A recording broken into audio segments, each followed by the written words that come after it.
Hello, everybody. The story of my life, Helen Keller, chapter 13 शुरू करते हैं। इस चैप्टर में हेलन हमें बताती है कि उसने बोलना कैसे सीखा और इसके लिए उसने क्या कोशिशें की। 1890 की बसंत ऋतु थी जब हेलन ने बोलना सीखा। हालांकि वो कई महीनों से उसकी प्रैक्टिस कर रही थी। सुनने योग्य आवाज़ों को उत्पन्न करने की इच्छा उसके अंदर हमेशा से ही ज्यादा थी। वो अपना एक हाथ गले पर रखकर दूसरे हाथ से होठों की स्पीड का अनुभव करने की कोशिश करती थी। जब वो अपनी माँ की गोद में होती थी तो वो उनके चेहरे पर हाथ फिराकर ये महसूस करने की कोशिश करती थी कि उनके होठ कैसे हिल रहे थे। उसे इसमें सबसे ज्यादा मजा आता था। अपनी आंखों की रोशनी और सुनने की ताकत खोने से पहले वो तेजी से बोलना सीख रही थी। उसे याद था कि उसने जो पहला वर्ड बोला था वो था वाटर, पानी। वो उसे वाह वाह बोला करती थी। फिर उसकी बीमारी ने उसकी देखने की और सुनने की शक्ति छीन ली। फिर उसकी टीचर सलीवन की मदद से उसने उंगलियों से लेटर्स को छूकर सीखा, लेकिन वो इससे सेटिस्फाइड बिल्कुल नहीं थी और वो अपने मुंह से बोलने के लिए बेकरार थी। एंड में उसकी मेहनत का फल मिला और उसने 1890 में बोलना सीख लिया।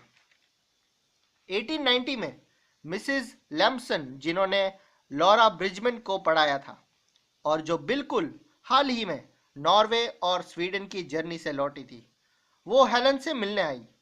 उन्होंने हेलन को नॉर्वे की एक अंधी बहरी लड़की रेगनहिल्ड के बारे में बताया कि कैसे उसने बोलना सीख गई थी। मिसेस लैम्पसन द्वारा सुनाई गई कहानी ने हेलन में एक नई होप, एक आशा जगा दी और उसने डिसाइड किया कि वो बोलना जरूर सीखेगी। उसकी टीचर सलीवन उसे हेल्प करने के लिए मिस सरा फुलर के पास ले गई। इस काइंड लेडी, मिस फुलर की बात है ये, ने हेलन को सिखाने की जिम्मेदारी अपने ऊपर ले ली। इस तरह मार्च 1890 में मिस सरा फुलर के डायरेक्शन में, उसके अंडर गाइडेंस में अपनी एजुकेशन लेना शुरू की। क्योंकि टीचर और स्टूडेंट दोनों एक ही गोल के प्रति समर्पित थे, इसलिए उन्हें सफलता प्राप्त हुई। लंबी ट्रेनिंग के बाद हेलन ने पहला सेंटेंस बोला। यह सेंटेंस उत्साह की गर्मी से भरा था।